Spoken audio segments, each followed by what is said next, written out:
having a disagreement, or sometimes I'll hear people described as fighting once a month, is normal. Now, if one partner or the other is crying every other night, or if you're in a situation where you feel like roommates, this is a different ballgame. As a therapist, these are some red flags that you definitely need to look for. And I want to be able to kind of share what's the breaking point for so many people that I see. A lot of folks that I see, they have done all the things. They have tried reading books. They have paid money to go on some sort of vacation. They try to date. They try to get babysitters and have their pastors help them and have a family member try to help them or be at least a buffer around them or have the kids be a buffer. So these are different strategies that I see people trying when, for whatever reason, the connection between the two people is just not working. And so it becomes that place where I call it the here we go again spot, where you find that you and your partner, and it doesn't really matter what starts the conversation. You notice that regardless of what starts it you find yourself in the spot where it's just like, oh, here we go again. And here we go again. So, what people tend to do is they tend to try to find some sort of way to fix it. And the very thing that they do to fix it actually makes the problem worse, which is so frustrating because it becomes this place where both partners are, it's almost kind of like speaking a different language to one another, or like one partner has a blue shirt on and the other partner has a red shirt on. And when you see that place where all of a sudden you're trying to communicate and your partner has a different color on and also speaking a different language, it's almost kind of like there's this invisible wall that no matter what you say, it doesn't go through. Or if it comes through to your partner, it comes through as some sort of awful attack, or it comes across as being dismissive. And then that infuriates your partner. So then your partner sends another message through. And again, it goes through like this invisible wall. And by the time it reaches you, it doesn't come off as loving and caring. It comes off as critical, attacking, or dismissive. And so this process keeps going back and forth. And it's like there's this invisible force field that is consistently making it so difficult to communicate when you both are desperate, absolutely desperate to try to make the communication work. So in couples counseling, we call this the negative cycle. And usually there's one partner or another that tends to want to turn up the volume a little bit. And so my turning up the volume a little bit partners, um, sometimes in couples therapy, we'll call them pursuers. They tend to be the ones that, excuse me, they tend to be the ones that will give me a phone call. They're usually the ones who start the therapy session. They're usually the ones that sometimes they'll come by themselves because their partner won't come. They're the ones buying the books. They write all of the notes. Excuse me. Um, they write all the notes. They've done all the research. They have TikTok diagnosed their partner. So they'll come in and they'll say things to me like, Virginia, I think my partner has ADHD, or I think my partner is autistic or a narcissist, or all of the above. That partner who is the pursuer tends to turn up the volume when there's a problem. And so the way that I see that, it's almost kind of like there's a fire. There's a fire in the kitchen. There's a fire in the kitchen.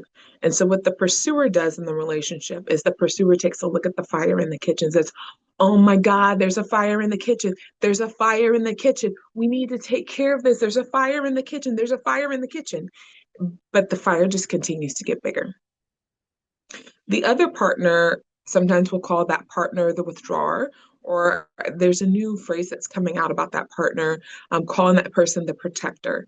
And so the protector or the withdrawer, whatever your therapist is calling it at that moment, that person is to turn down the volume partner. And so the way that that looks is the pursuer's like, there's a fire in the kitchen. There's a fire in the kitchen. There's a fire in the kitchen. It's our relationship. It's on fire. It's on fire. We've got to do something. We've got to do something. And the person who's the withdrawer or the protector sees it and says, this is too much. It's not going to be good for us. Let me turn down the volume. Let me try to cool things off because this is going to take us to a place that's going to be dangerous. This is going to take us to a place that's not going to be any good. We're going to start saying things that we don't want to say. We don't want to get to a point of no return. And so, what the withdrawer sometimes will do in that moment is the withdrawer will say, will do something that essentially can come across as dismissive or aloof or uncaring. And it is not that person's intention to be that way most of the time. It is that person's, sorry, tripping over my words. It is that person's intention to say, our relationship is so important to me. I want to make sure that this is not an issue anymore.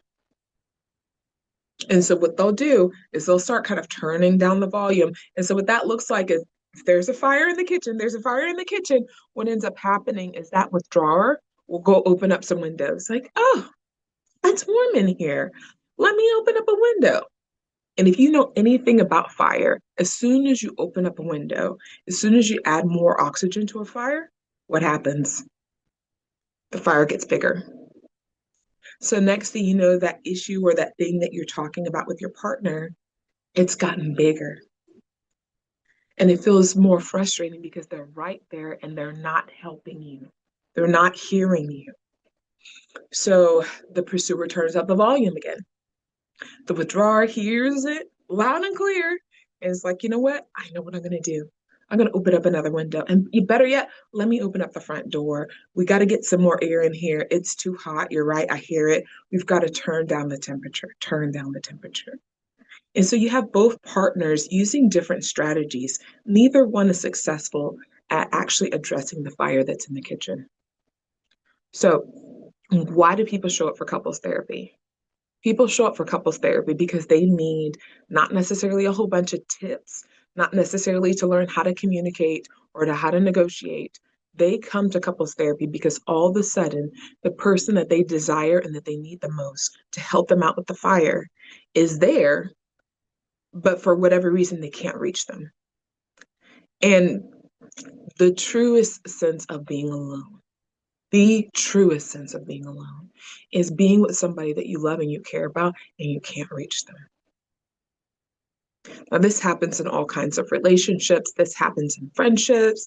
This happens in with parents and children. This happens with coworkers. This happens in family members. Like it happens all over the place, including our romantic relationships.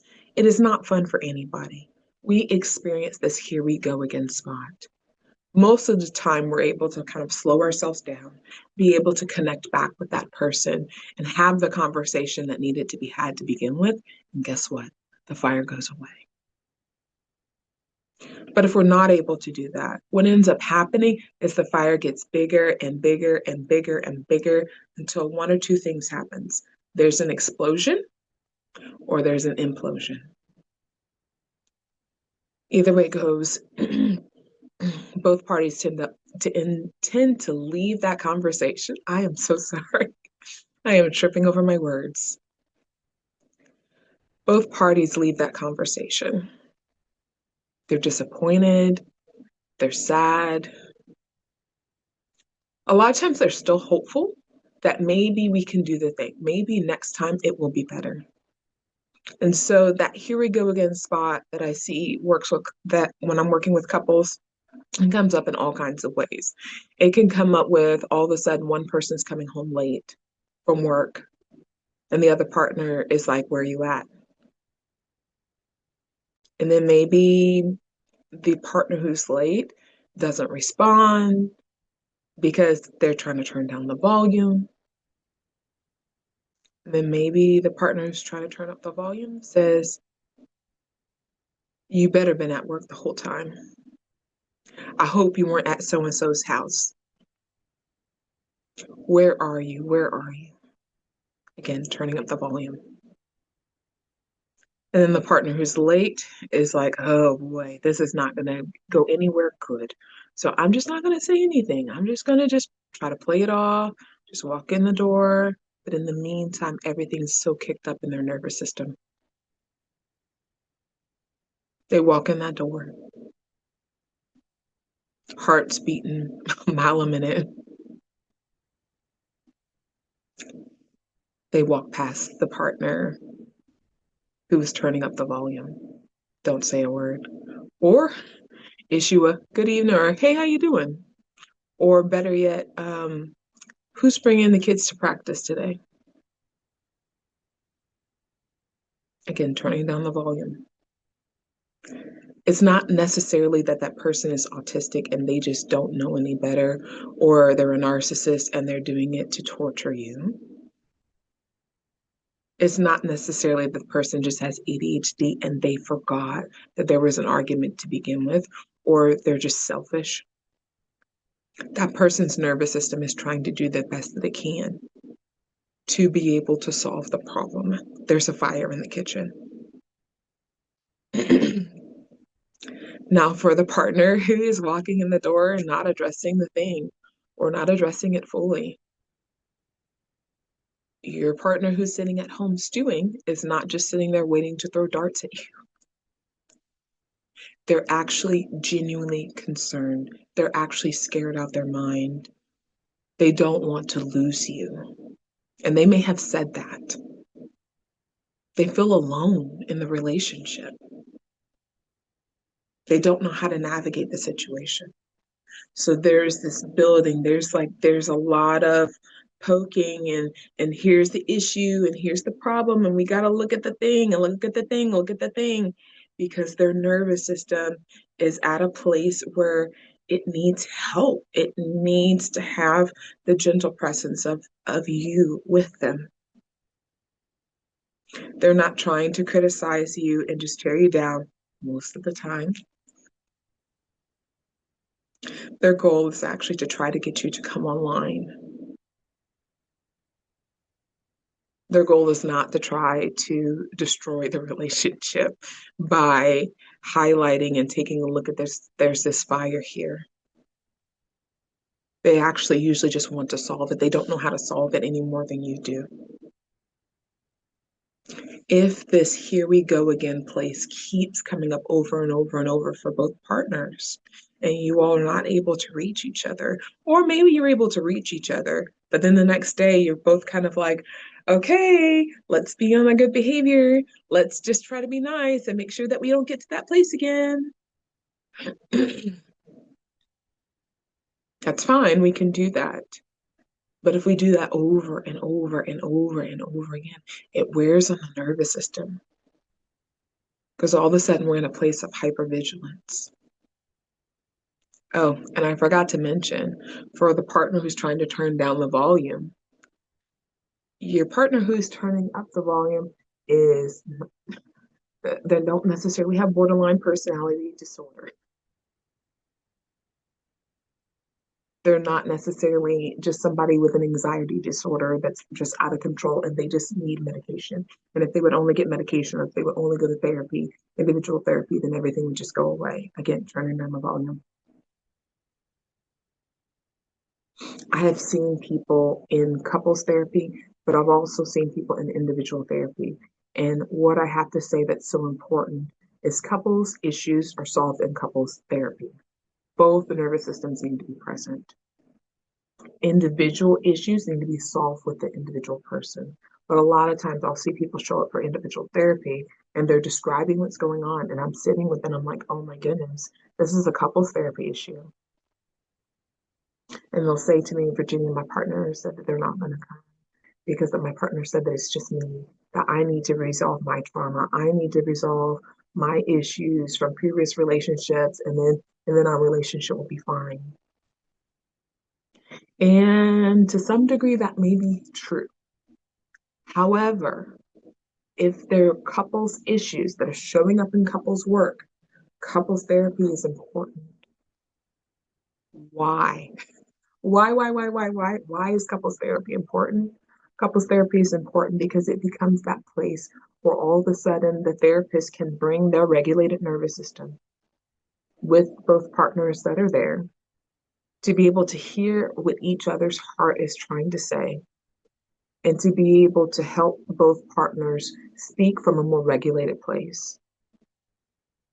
Well, why can't you just figure this out with like a worksheet or a book or go into a seminar or a church retreat?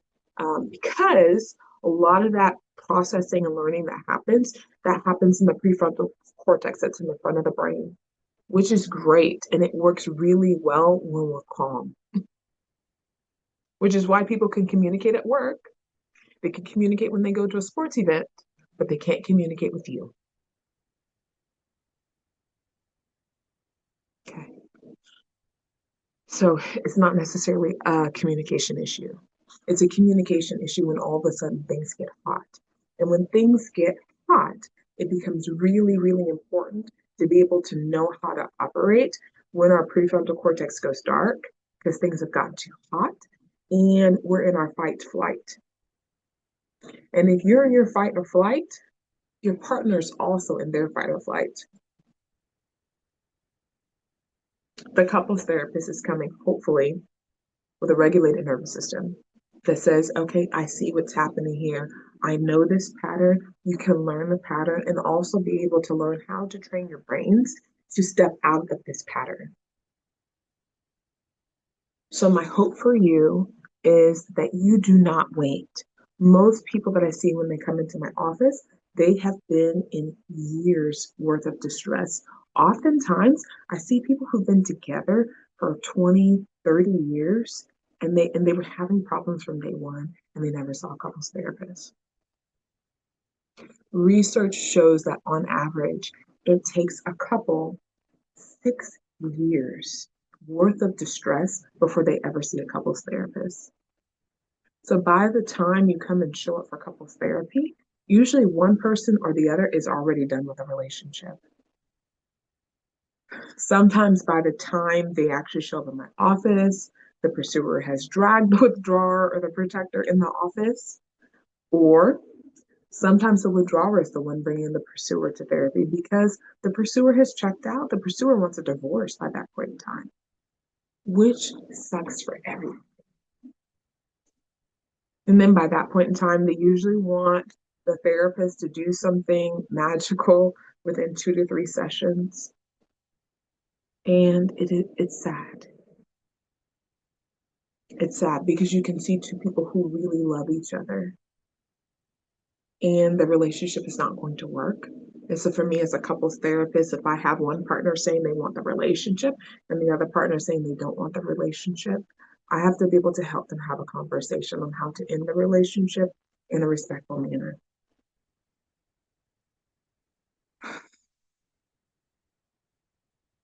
It is some of the hardest work that I have ever done, but also some of the most beautiful work to be able to give to people who love and care about each other dignity to be able to leave in a way that's not some sort of huge explosion, but in a way that's a respectful conversation between the two of them.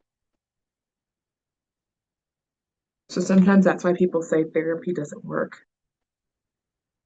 It's not necessarily that therapy doesn't work, it's that we have to consent to being in a relationship. And it takes two to do that. It's not enough for just one person to consent to being in a relationship or just for one person to consent to being in therapy. Both partners have to be willing to come and available to work. So, my hope for you is that you will not wait until it's too late.